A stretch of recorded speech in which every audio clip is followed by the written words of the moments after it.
Tudingan pimpinan DPRD Banjarmasin meminta pergantian mobil dinas di tengah kondisi pandemi COVID-19 dan musibah banjir dibantah keras pihak parlemen. Ditemui Kamis siang, Wakil Ketua Dewan Matnor Ali menyampaikan pergantian itu bukan merupakan permintaan, namun sebuah kewajiban. Pasalnya mobil jenis sedan Toyota Camry yang mereka gunakan sebelumnya dianggap menyalahi aturan karena memiliki kapasitas mesin 2.500 cc.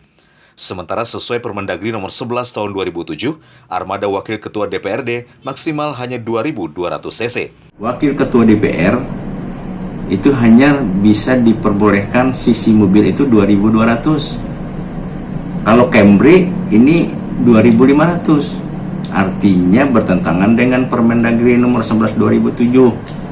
Kami dari pimpinan DPR tidak mau, kami sebagai taat dengan hukum, ya, taat dengan aturan, kami tidak mau memakai mobil yang bertentangan dengan aturan yang ada.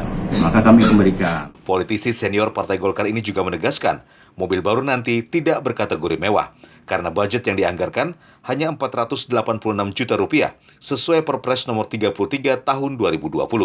Sedangkan harga mobil sebelumnya jauh lebih mahal. Harga tidak boleh melebihi daripada sesuai dengan ada yang ditentukan oleh Perpres nomor 33, yaitu 486.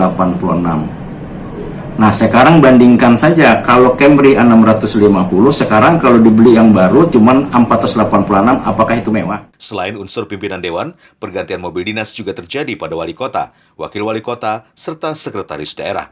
Pemberian mobil itu memang diatur dalam peraturan pemerintah sebagai fasilitas penunjang kerja di lapangan. Dari Banjarmasin, Adi Hardian, Kalsel 1net.